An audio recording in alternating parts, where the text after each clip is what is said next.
దానికి ఒక అందమైన పేరు ఆపరేషన్ ఎపిక్ ఫ్యూరీ అని పెట్టారు.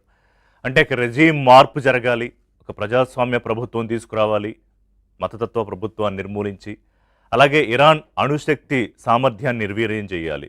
ఈ రెండు ప్రధానమైన ఎజెండాలు. వాటితో మొదలుపెట్టిన దాడి ఇరాన్ చేసిన ప్రతీకార దాడులు, అంటే ఇటు అమెరికా ఇజ్రాయెల్ కూడా ఊహించని స్థాయిలో చేసిన ప్రతీకార దాడులతో ఆ రెండు దేశాలకి అది ప్రపంచం కూడా నివ్వెరపోయింది. అంటే అత్యాధునిక బాలిస్టిక్ మిసైల్స్, అలాగే డ్రోన్ల సహాయంతో విపరీతంగా దాడులు ఇటు ఇజ్రాయెల్పై చేసింది, అలాగే గల్ఫ్ నేషన్స్లో ఉన్న అమెరికా స్థావరాలపై చేసింది. వీళ్ళు టార్గెట్ చేసింది ఏంటి? ఇరాన్ అణుస్థావరాలు, సైనిక స్థావరాల మీద వాళ్ళు అటాక్ చేస్తే అమెరికా మీద నేరుగా దాడులు చేయలేదు కాబట్టి పక్కనే ఉన్న గల్ఫ్ నేషన్స్ 7-8 దేశాల్లో ఉన్న అమెరికా స్థావరాలపై దాడులు చేయడం. వాళ్ళు గగ్గోలు పెట్టారు, లబోదిబోమని అమెరికాను కాపాడమంటే అమెరికా వల్ల కాలేదు. చాలా రోజుల దాడులు కొనసాగాయి. సరే, అమెరికా ఇటు ఇరాన్ మీద దాడులు చేసింది, ఇజ్రాయెల్ దాడులు చేసింది. మొత్తానికి ఈ ముక్కోణపు యుద్ధంలో ఏదో రకంగా ప్రపంచంలో అన్ని దేశాలు కూడా ఎఫెక్ట్ అయ్యాయి. నాటో దేశాల యుద్ధంలో కలిసి రావాలని ట్రంప్ అడగడము, వాళ్ళు మాకేం సంబంధం లేదు, మాతో చెప్పి మీరు మొదలుపెట్టారా అని వాళ్ళు పక్కకు తప్పుకున్నారు. గల్ఫ్ నేషన్స్ కూడా మాకు ఒక్క మాటనే చెప్పకుండా మీరు ఇరాన్పై అటాక్ మొదలుపెట్టారు, ఇప్పుడు వాళ్ళు మా మీద దాడులు చేస్తున్నారు అంటే అక్కడ కూడా ఏమీ చేయలేని పరిస్థితి.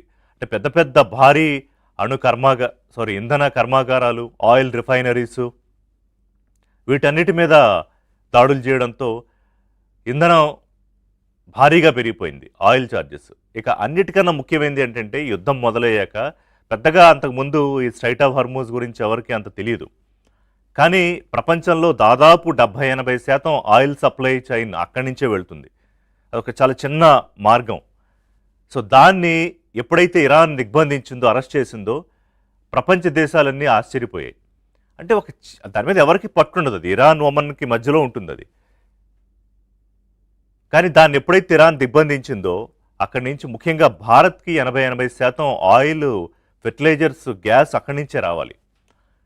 సో అది ఇబ్బంది రావడం మనం చూసాం. పెట్రోల్ బంకుల దగ్గర క్యూలు, పెట్రోల్ రేట్లు పెరగడము, గ్యాస్ రేట్లు పెరగడం, ఫెర్టిలైజర్స్ దొరక్కపోవడము. సరే, దేశంలో అంతర్గతంగా కొన్ని కారణాలు, ఆర్థికపరమైన కారణాలు ఉన్నప్పటికీ ఈ స్ట్రైట్ ఆఫ్ హర్మూజ్ అరెస్ట్ చేయడం అనేది కూడా ఎంతో కొంత ఇంపాక్ట్ చేసింది. సో ఈ యుద్ధం మొదలైన తర్వాత అటు ఇరాన్కి రష్యా, చైనా కొంత డైరెక్ట్గా కాకపోయినా సహకారం అందించారని వాళ్ళే చెప్పుకున్నారు, టెక్నాలజీ పరంగా కానీ లేకపోతే స్ట్రాటజీ పరంగా కానీ. మరోవైపు నేరుగా యుద్ధరంగంలోకి బలగాలను దిప్పుతానని అమెరికా హెచ్చరించడము, ఖర్గ్ ఐలాండ్ చాలా కీలకమైన ఐలాండ్, దాని దగ్గరగా దాడులు చేయడము. దాని మీద దాడి చేస్తే అసలు ఇరాన్ పని అయిపోతుంది. ఇంకా దాదాపుగా కొంత ఇబ్బంది కలిగించారు. సో అంటే ఇరాన్ని భయపెట్టాలని నిత్యం బెదిరింపులతో ట్రంప్ చేసిన ప్రయత్నం నెరవేరలేదు. ఈలోపు అమెరికాలో అంతర్గతంగా ట్రంప్ మీద ఒత్తిడి, ఇటు డెమోక్రాట్ల నుంచి ఒత్తిడి, ప్రపంచ దేశాలు ముఖ్యంగా ప్రపంచ మీడియా అమెరికాను తప్పుపడుతూ ఇరాన్ చేస్తున్న పోరాటపాటి మీద ఇప్పుడు కూడా డీల్ జరుగుతున్నప్పుడు కూడా ఇది ఇరాన్ గెలుపుగా అభివర్ణించడం కూడా ట్రంప్కి చిరెత్తుకొస్తోంది. సో అందుకే ఆయన గంటకో మాట మారుస్తాడు. తాజాగా ఆయన ఇచ్చిన అల్టిమేటం ఏంటి? ఈ డీల్ ఆగిపోతుంది ఒకవేళ కనుక మీరు మీ అణు ఇంధనానికి సంబంధించి, అంటే న్యూక్లియర్ టెక్నాలజీ, న్యూక్లియర్ వెపన్కి సంబంధించిన సామర్థ్యానికి పరీక్షలకి మమ్మల్ని అనుమతించకపోతే డీల్ ఉండదు అని. సో శుద్ధి చేసిన యురేనియం నిల్వలు స్వాధీనం చేస్తామని ఇరాన్ చెప్పిందా? చెప్పలేదు. రెజీమ్ మార్పు జరిగిందా? ఐఆర్జీసీ ఇంకా బలపడిపోయింది. సరే, అక్కడ ఖమేనీ చనిపోవచ్చు, ముస్తఫా ఖమేనీ ఉన్నాడో తెలియకపోవచ్చు, టాప్ లీడర్షిప్ అంతా ఎగిరిపోయింది మొదట చేసిన దాడుల్లోనే. కానీ ఇరాన్ దాడులు కొనసాగించగలిగింది, ఇప్పటికీ వెనక్కి తగ్గని పరిస్థితి.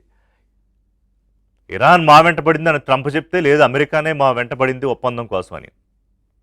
సో మొత్తం మీద ఫ్రాన్స్లో ఒప్పందాలు, ఆ తర్వాత ఫైనల్గా స్విట్జర్లాండ్లో సంతకాల దాకా వచ్చింది. 60 రోజుల టైం ఉంది ఈ ఫైనల్గా మెటీరియలైజ్ అయ్యి ఒప్పందాలు జరగడానికి.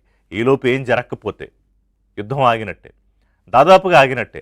కానీ ట్రంప్ బెదిరించే ధోరణి, ఇరాన్ వెనక్కి తగ్గని ధోరణి, ఈ నమ్మకం లేని ఒప్పందాలు. ఎందుకంటే ఒక ఫోటో దిగడానికి ఒప్పుకోలేదు ఇరాన్ అమెరికాతో ఆ ఒప్పందాల సందర్భంగా. సో ఇందులో మధ్యవర్తిత్వం, సరే రకరకాల కారణాలతో అసిమ్ మునీర్ పాకిస్తాన్ ఫీల్డ్ మార్షల్ చాలా ఫేవరెట్ ట్రంప్కి. సో ఆయన, అలాగే ఖతార్ ముఖ్యంగా పిక్చర్లోకి వచ్చే, కానీ ఇది స్పీడప్ అయింది.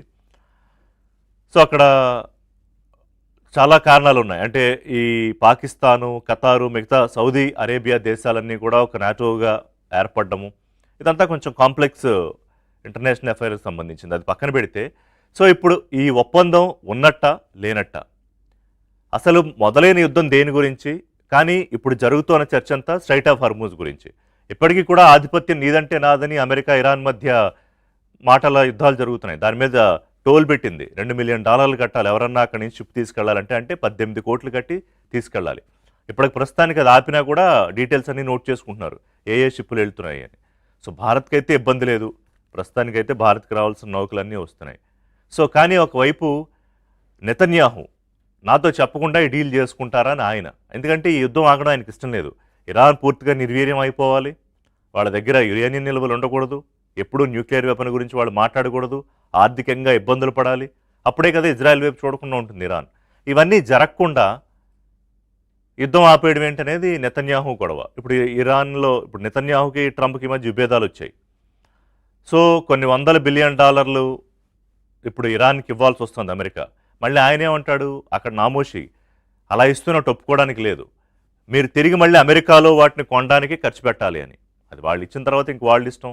అది ఫ్రీజ్ చేసి ఒకసారి ఫ్రీజ్ నుంచి బయటకు వచ్చాక ఇరాన్ ఏం ఖర్చు పెట్టుకుంటుంది అనేది అమెరికా అధ్యక్షుడి చేతుల్లోనూ ఇజ్రాయెల్ అధ్యక్షుడి చేతుల్లోనూ ఉండదు. సో ఇప్పుడు ఓవరాల్గా ఈ వార్ తర్వాత పీస్ జరిగే పరిస్థితుల్లో కూడా ఈ బెదిరింపుల ధోరణి, ఒకవైపు దాడులు చేయడము దేనికి సంకేతం? సో యుద్ధం దాదాపుగా ముగిసినట్టేనా? ఇక పీస్ ఉంటుందా? సరే పీస్ ఓవరాల్గా ఒకవైపు రష్యా ఉక్రెయిన్ దాడులు మళ్ళీ పెరిగిపోయాయి. Ukraine heart of Russia lands మీద కొడుతోంది. ఇంకోవైపు ఏమో ఆఫ్ఘనిస్తాన్ పాకిస్తాన్ యుద్ధం, మళ్ళీ పాకిస్తాన్ ఈ మధ్య ఓవర్ యాక్షన్, భారత్ మీద మేము సింధు జలాల విషయంలో అవసరమైతే యుద్ధం చేస్తామని ప్రగల్భాలు. ఓవరాల్గా పీస్ దొరికిపోతుందని కాదు, బట్ అట్లీస్ట్ ఇరాన్ పై ఇజ్రాయెల్ అమెరికా యుద్ధానికైతే ఒక ముగింపు దొరికినట్టేనా? మాట్లాడదాం ఒక బ్రేక్ తర్వాత.